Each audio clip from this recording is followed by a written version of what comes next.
You're cruising on a scorching summer day, music up, AC blasting, when suddenly the temperature gauge creeps toward the red. Steam hisses from under the hood. Your car's overheating, and you're stuck. But here's the thing. Your engine is always running in extreme heat. The only reason it doesn't melt down every time you drive is a finely tuned cooling system working silently in the background. It's not just about keeping things cold. It's about holding the engine in a precise temperature sweet spot, hot enough for efficiency, cool enough to survive. One tiny leak, one failing part, and that balance collapses. Today, we'll break down exactly how your cooling system works, what each piece does, and why a small failure can mean a big, expensive disaster. Chapter 1. Why your engine even needs cooling. Engines are kind of controlled explosions that occur thousands of times each minute. Whenever fuel and air are mixed in a cylinder and brought together to combust, the result is amazing heat that can be up to 2,000 degrees Fahrenheit in the combustion chamber alone. Unchecked, that type of heat could melt metal parts, lock moving parts, and cause lubricating oil to turn into vapor. Any material of engine block has its limit, even the strongest materials such as cast iron or aluminum alloys. However, this is what people get wrong. Engines do not have to be cold. They are actually made to run hot, just not as hot as that. These often have an optimum working temperature of between 190 and 220 degrees Fahrenheit. This level enables the fuel to vaporize well in order to be effectively combusted, makes the oil thin enough to lubricate without being watery, and alleviates engine wear and tear on engine parts. In case the temperature becomes too low, you will have incomplete combustion, fuel wastage, and increased emissions. When this gets too high, you begin to run the risk of really serious mechanical damage. Chapter 2. Meet the star player. Coolant. Antifreeze is often referred to as coolant and can be much more than colored sloshy stuff in your radiator. It is a well-designed blend of water mixed with ethylene glycol or propylene glycol and a package of additives utilized to safeguard the system. Nothing is better at capturing and conveying heat than water, but water has two significant issues. It melts at 32 degrees Fahrenheit and boils at 212 degrees Fahrenheit. That is very too narrow a range in an environment as extreme as an engine bay. Once glycol is introduced to water, everything is different. The freezing point decreases drastically down to as low as -34 degrees Fahrenheit, or even lower. And the boiling point increases towards as high as 265 degrees Fahrenheit when at system pressure. It implies that coolant can support the coldest of winter and hottest of summers without turning into an ice and steam. The additive's color in coolant also helps combat rust, scale, and corrosion, which is most necessary since the inner walls of the cooling system are always subjected to heat, moisture content, and metal surfaces. Without such protective chemicals, your engine passages, radiator, and water pump would soon erode, causing leakages and clogging. Chapter 3. The radiator, heat's exit door. The cooling system has a main heat exchanger, the radiator, and it is also located at the very foremost part of the car because it is also meant to be supplied with copious amounts of cool air. The inside consists of a stack of thin tubes, all stacked one on top of the other, and thin metal fins are welded to them.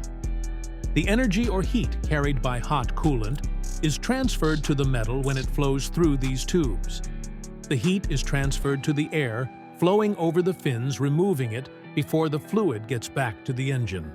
The radiators are typically aluminum because of the low weight and good heat conductivity, and end tanks of plastic to reduce costs and weight. Older radiators were built out of copper and brass that conducted heat a little better, but was heavier and more costly. Radiators may become clogged over time by rust or sediments, or develop by a leak, which could be because of cracks on the tanks or corrosions on the tubes. Chapter 4. The water pump. Heart of the system. Coolant is the lifeblood to your car's cooling system. The water pump is its beating heart. Its whole purpose is to make sure that coolant flows through the engine, through the radiator, back over and over and over again, creating an endless loop. In absence of circulation, the coolant would simply lie in the engine and reach lethal temperatures very soon. The majority of water pumps are belt-driven to the crankshaft of the engine.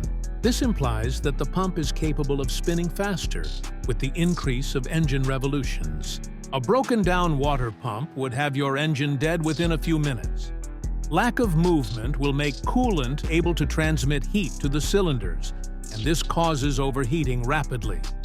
This is a reason why it is so important to do a water pump replacement as soon as you suspect it might be bad, and why a lot of mechanics recommend doing one at the same time as the timing belt, as they often are in the same area and access them in much the same way. Chapter 5. Thermostat, the temperature. Gatekeeper.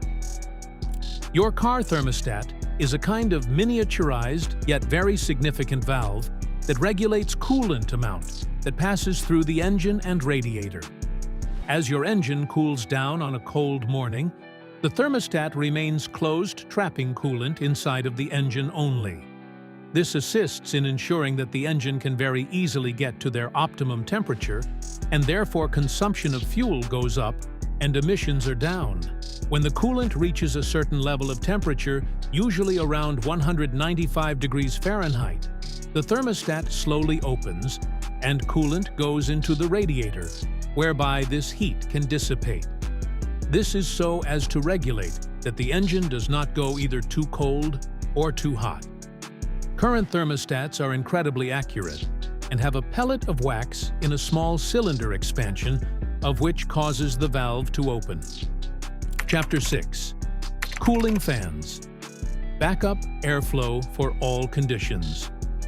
The cooling fans in your car will exist to send air through the radiator in those situations where you are not going fast enough to provide the natural wind to do it. These fans automatically turn on at stop-and-go traffic or idling in the driveway, pushing or pulling air through the radiator fins to cool the temperatures of coolant. Fans are typically of two kinds: mechanical and electric fans. Mechanical fans are belt-driven, and many have a clutch, which switches it on when required. In newer cars, the use of electric fans is more prevalent as a result of the ability to have the fans precisely actuated by the car's computer to turn on at a particular temperature or when the air conditioning is on. Chapter 7. Expansion tank, more than just a plastic bottle. Most folks consider the plastic reservoir on the side of the engine bay simply a random place to store some spare coolant, but they are a truly essential component of a modern sealed cooling system. Since the coolant tends to expand as it gets heated, it raises the system pressure.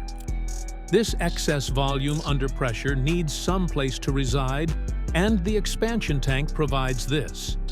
Otherwise, the dangerous rise in pressure within the hoses and radiator would occur. When the engine is cooled, the coolant shrinks, having a small vacuum that pulls the fluid back in the expansion tank back into the system. This push and pull automatically maintains the cooling system in a filled state, without creating air pockets capable of breaking a flow. This tank, or occasionally on the radiator itself, as in a range, has a pressure regulator cap inbuilt that will maintain a system pressure of about 13 to 16 psi. This increases the boiling point of the coolant, putting the system in a position to handle more heat. Chapter 8. Hoses and Seals. The unsung heroes. The system of hoses and seals inside your cooling system may not be very glamorous, but that is the circulatory system that keeps the coolant where it belongs. These hoses are normally manufactured with reinforced rubber, capable of enduring high pressure.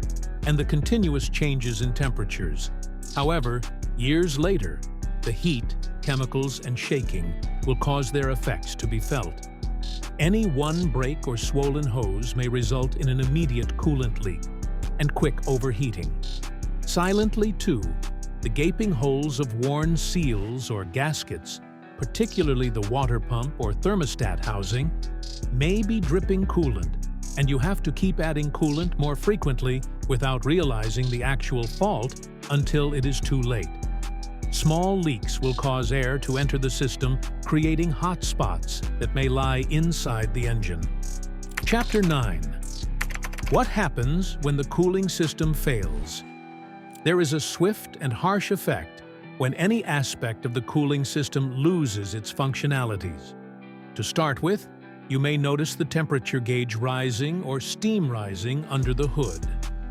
Continuing to drive will push the system beyond its limit and lead to the warping of the cylinder head, damages to the head gasket, including its rupture, and the engine. So next time you pop the hood and see those hoses, the shiny radiator, and that little plastic bottle on the side, remember you're looking at a finely tuned temperature control network that keeps your engine in the perfect state for power, efficiency, and longevity. The cooling system doesn't just stop your engine from overheating, it makes sure your car can perform at its best every single day. Treat it well with regular maintenance, use the right coolant, and don't ignore small leaks or unusual temperature readings.